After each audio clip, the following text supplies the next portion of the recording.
Hmm.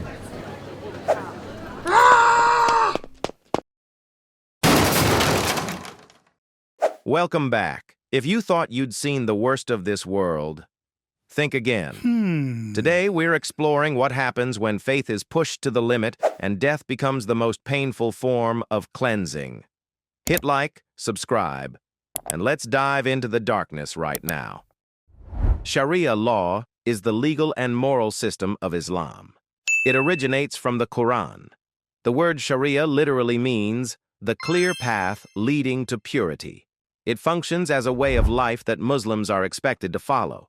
Sharia is not limited to courts or punishments. It can guide a believer through everyday decisions. For example, if a Muslim is unsure what to do when a coworker invites them to a bar after work, they might consult a Sharia scholar for advice to make sure their actions remain consistent with their religious principles. But when people hear the word Sharia, they don't think about guidance or moral reasoning. They think about fear, headlines, viral videos, and one question that keeps coming back: why does the world seem so afraid of Islamic law? Let's begin with the punishment everyone knows: stoning for adultery. It sounds medieval because it is medieval. Stoning did not originate in Islam. It existed in ancient Jewish law, in some early Middle Eastern societies, and even in Christian Europe. In classical Islamic law, adultery was considered a serious crime. Imagine a small town where everyone knows everyone else. A married woman, a married man. They meet in silence, believing no one is watching. But in closed communities, secrets are the hardest things to keep. One person notices, then two. And soon, the story spreads faster than the truth. The couple is accused of violating Sharia law. They are taken to a public execution site in front of the entire community. A cleric reads out the charges.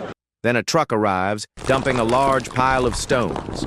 The accused, dressed entirely in black, are brought forward and buried halfway into the ground.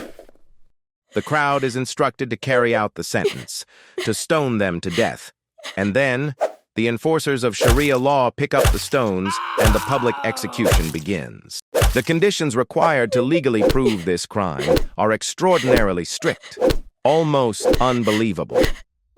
Not like a modern legal verdict, but more like a moral declaration. There is no jury, no defense lawyer, only the crowd, and those assigned to enforce the punishment.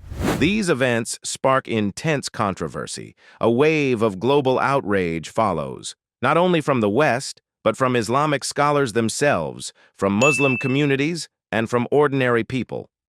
The argument is clear. This is not divine law.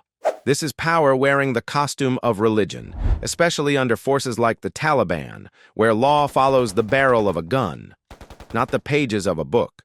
What unfolds in stories like this does not reflect the caution, restraint, and emphasis on mercy that classical Islamic law once stressed.